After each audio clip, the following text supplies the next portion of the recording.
On est présentement au salon maternité-paternité à la place Bonaventure. Marie-Christine, t'es chanceuse parce que tu as accès à l'expert direct.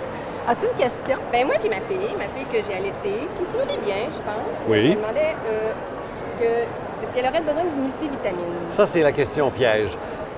La multivitamine, c'est comme une ceinture de sécurité. Parce que oui, si ton enfant mange bien, il n'y a pas de catégorie d'aliments qu'il ne mange pas. Genre, je ne veux pas de légumes verts, ou je ne veux pas ci, ou dans quel cas. Si c'est le cas, vas-y vers la multivitamine parce qu'il y aura des trous dans ce qu'elle mange. Mais si l'appétit est là, il n'y a pas de dédain pour certaines catégories, c'est moins nécessaire. Mais ça reste une ceinture de sécurité d'un coup qu'il y aurait une carence quelque part qui pourrait nuire à sa santé.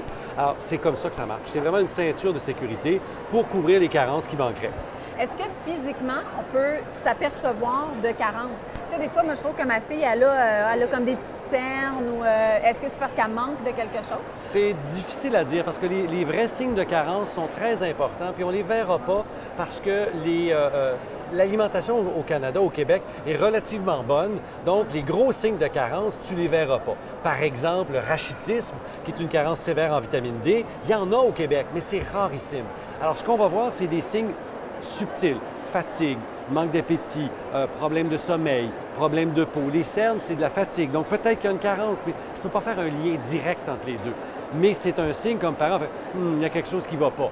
Ce n'est pas encore de la maladie, c'est, OK, on va faire quelque chose. Et souvent, de dire multivitamine oméga 3, quelque chose de simple, pourquoi pas? Parce que c'est souvent aussi le problème qu'on a en tant que parent.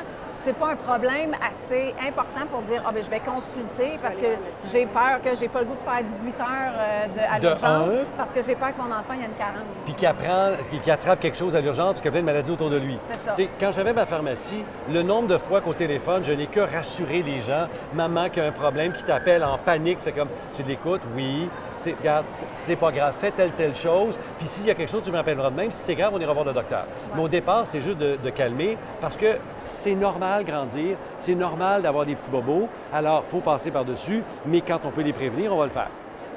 C'est beau. Merci beaucoup.